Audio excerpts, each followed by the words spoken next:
હવે વાત કરીશું વિધાનસભાના બજેટ સત્રની।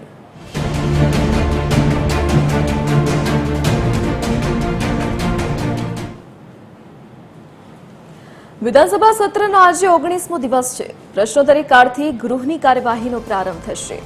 મહેસૂલ, પાણી પુરવઠા, જળ સંપત્તિ સહિતના વિભાગોના પ્રશ્નો રજૂ થશે। વિવિધ વિભાગોની માંગણીઓ પર ચર્ચા અને મતદાન કરવામાં આવશે।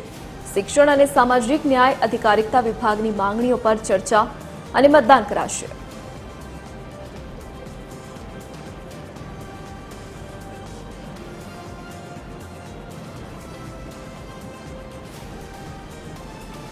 વધુ વિગતો સાથે associate editor Sonal Anadkat phone line પર જોડાઈ ગયા છે। જી સોનલ, આજે ગૃહમાં કયા પ્રશ્નો રજૂ કરાશે? વિધાનસભા કાર્યવાહીનો આજનો 17મો દિવસ છે ને તે અંતર્ગત સૌપ્રથમ પ્રશ્નોત્તરી કાળથી ગૃહની કાર્યવાહીનો પ્રારંભ થશે, જેમાં મહેસૂલ, પાણી પુરવઠા, જળ સંપત્તિ સહિતના જે વિભાગો છે તેના પ્રશ્નો આજે રજૂ થવા જઈ રહ્યા છે। આ ઉપરાંત વિવિધ વિભાગોની માંગણીઓ પર ચર્ચા અને મતદાન પણ યોજાશે, જેમાં શિક્ષણ અને સામાજિક ન્યાય અધિકારિતા વિભાગ જે છે તેની માંગણીઓ પર આજે ચર્ચા અને મતદાન કરવામાં આવશે। જી સોનલ, વિગત બદલ આપનો આભાર।